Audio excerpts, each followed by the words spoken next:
Corona की तीसरी लहर आएगी, घबराइए नहीं। वो कहते हैं ना, दूध का जला छाछ भी फूंक कर पीता है।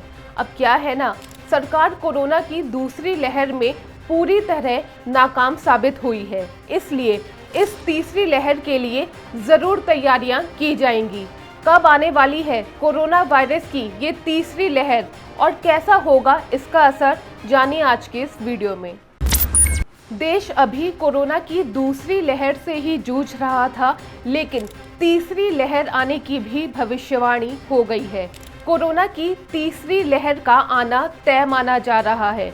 ये दावा केंद्र सरकार के प्रधान वैज्ञानिक सलाहकार के विजय राघवन ने किया है। A phase 3 is inevitable, given the high levels of circulating virus, but it's not clear on what time scale this phase 3 will occur. Hopefully, incrementally, but we should prepare for new waves. इनका कहना है कि corona की तीसरी लहर भी आएगी और इसे रोक नहीं सकते। बेशक रोक नहीं सकते हैं, लेकिन बचाव जरूर कर सकते हैं, क्योंकि दूसरी लहर को हल्के में लेने से क्या हुआ वो हम सभी ने देखा। तीसरी लहर का मुख्य कारण कोरोना वायरस के म्यूटेशन को माना जा रहा है, इसलिए नई लहरों के लिए तैयार रहना चाहिए।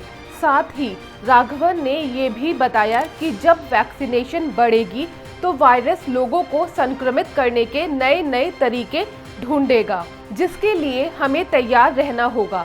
वायरस के अलग अलग म्यूटेंट के चलते तीसरी लहर आएगी। फिलहाल साइंस जर्नल नेचर में रिपोर्ट आई है कि भारत और ब्राजील की सरकार ने साइंटिस्ट की सलाह ना मानकर कोरोना नियंत्रण का अच्छा मौका खो दिया। इसलिए उम्मीद है कि गलती से सबक लेकर इस बार तीसरी लहर से पहले सरकार जागेगी। कोरोना की पहली लहर में सबसे ज्यादा बुजुर्ग संक्रमित हुए, दूसरी लहर में युवा आबादी रही। अब एक्सपर्ट्स आशंका जता रहे हैं कि अगर देश में तीसरी लहर आई तो ये बच्चों के लिए खतरनाक हो सकती है। एक रिसर्च के मुताबिक इस समय भारत की कुल आबादी में 18 साल से कम उम्र के बच्चों की हिस्सेदारी 30% है।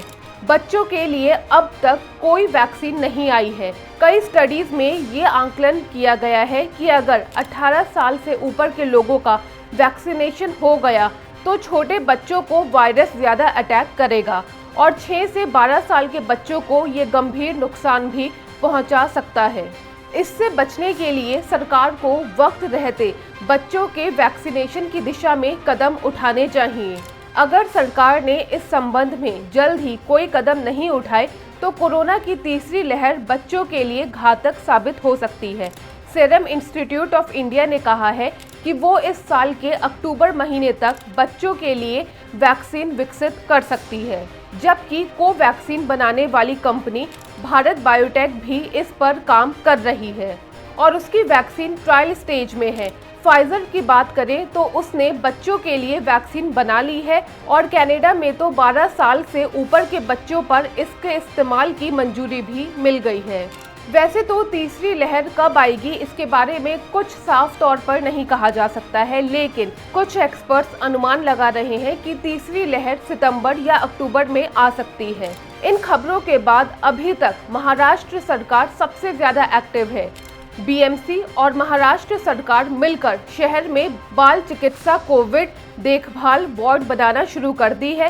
साथ ही उन बच्चों के लिए क्रच भी बनाए जा रहे हैं जिनके पेरेंट्स की ड्यूटी कोविड केयर सेंटर में लगी है।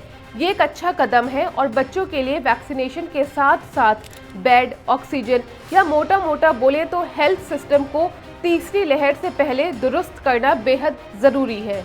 एक बेहद ज़रूरी जिम्मेदारी हमारी भी है और वो है कोरोना प्रोटोकॉल को फॉलो करना, मास्क पहनना, सोशल डिस्टेंसिंग को फॉलो करना, नहीं तो अंजाम भयानक हो सकता है।